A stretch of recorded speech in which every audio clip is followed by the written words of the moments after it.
And first up is Mr. Gilbert. Mr. Gilbert, please introduce yourself for the record. I have already previously provided a copy of this to 5 of the board members at a previous meeting, so I've got a copy, hard copy for the 2 that have not received it. The rest of you have the email that has that document in it.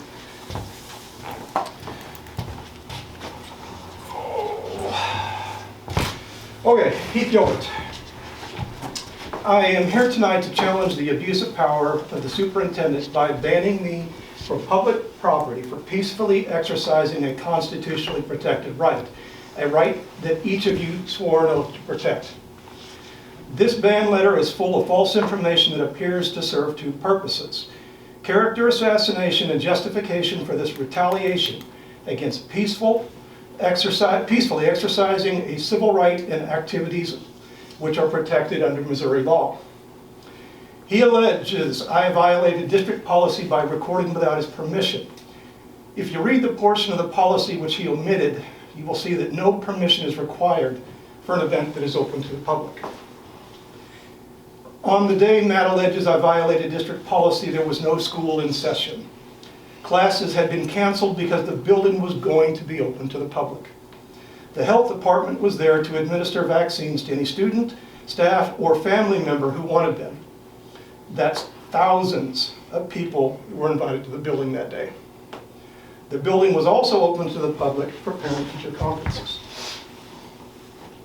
When I arrived at the building, the doors were unlocked.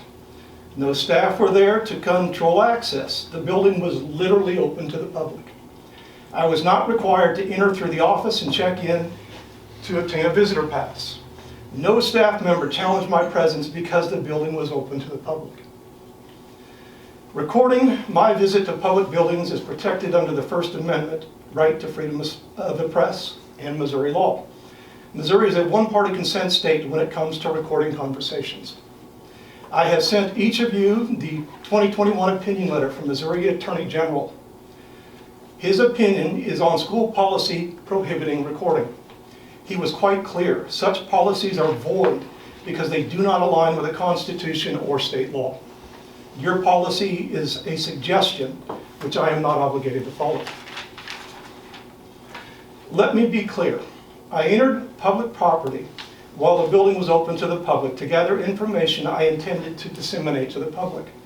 I was using my camera as an ADA assistive device to document the things I saw, heard, and observed. Matt mentions I spoke with teachers with whom I did not have any appointment to see. What he doesn't tell you is that the district doesn't require an appointment to speak with teachers for those conferences. It has been years since the district required appointments. Every conversation that I had that day was consensual. I did not enter any classroom with closed doors or interrupt any active parent-teacher conferences. I was there to speak with teachers about books, just like Pam instructed me. A few months ago, Pam took the opportunity at a board meeting to address a concern I raised about a book found in an ELA class. Pam, you said the back-to-school night was an excellent opportunity to speak with teachers about the books that concerned us. You said if we didn't take advantage of that opportunity, you encouraged us to reach out to the teachers. Since you refused to make classroom library inventories available, I had no choice but to step into those classrooms to see what books were there to have those discussions. I was doing exactly as you suggested, and he banned me for it. The allegations that I was disruptive are false. I did not interrupt or prevent any conferences. I initiated respectful, consensual conversations about books exactly as Pam told me to do. I have an objective record with my video that proves it. You have subjective speculation that I can disprove with my recordings. This is why Dan suggests the need to have cameras in classrooms.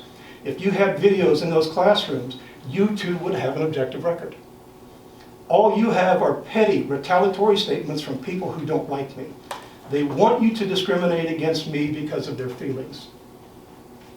Matt mentions a clothing accessory I wore as a justification for banning me. That empty clothing accessory is not a violation of policy or law. To try and turn it into a disruption is weak, intellectually dishonest, and cowardly.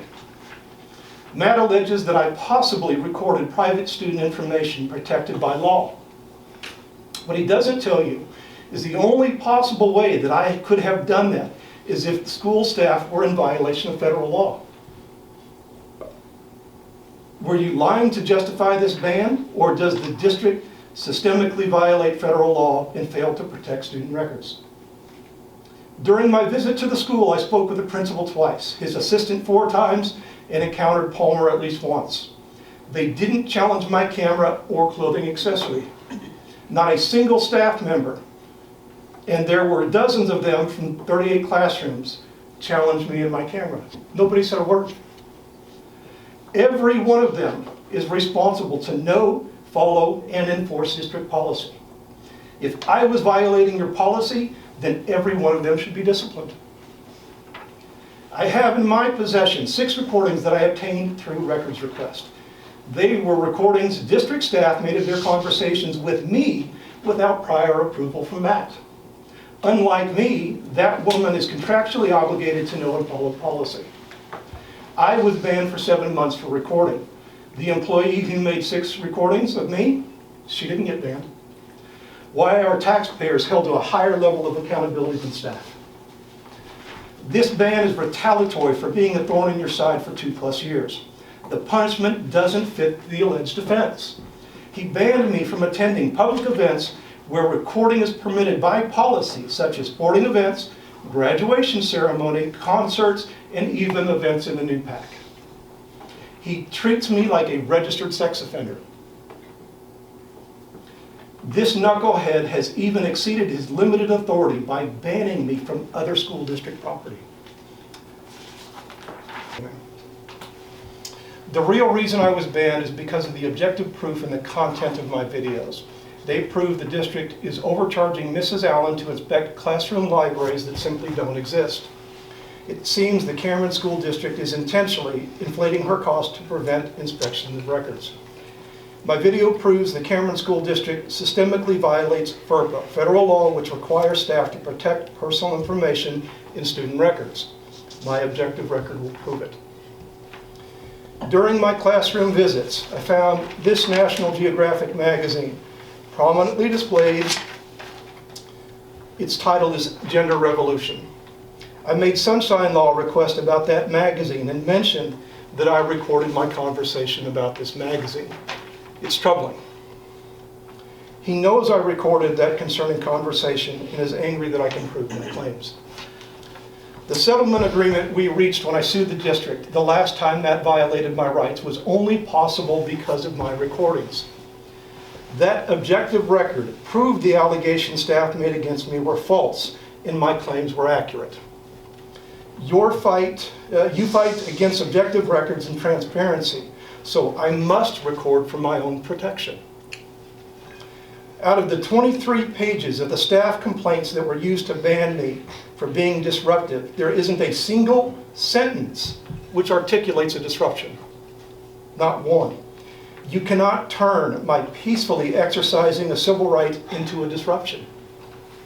Several of those complaints support my claim the building was open to the public. They admitted it. They acknowledge it was open to the public and I had the right to be there. There is not a single articulated instance of a violation of law or policy in those 23 pages. There's nothing there. I was banned based entirely on their feelings and mental health issues. Like my last ban, this one is also retaliatory because your staff doesn't like me. Matt is selfishly wasting tens of thousands of tax dollars to keep me off public property because I am a thorn in his side. Because he doesn't like me. Your policy does not align with the Constitution or state law. It creates significant risk of lawsuit. I ask you to dismiss this ban, fix the bad policy, and put an end to this petty tyranny. Hold this man accountable, please. Everybody come in the hallway. So I'm going to call the open session of the meeting back into order. We've come out of closed session. Do I have a motion from the board to move on the appeal hearing? I move to affirm the restrictions. Second. I have a motion by Ms. Lockridge to affirm the restrictions. I have a second by Ms. Peck. Is there any discussion? Seeing none, all those in favor, please raise your right hand. All those opposed, same sign. Motion passes unanimously with Mr. Grenier absent. With that, we adjourn our appeal hearing. I thank everybody for coming. I need a motion to go back into closed session. So if I have a motion by somebody to go back into closed session. Moved by Ms. Clark. 610.021.1.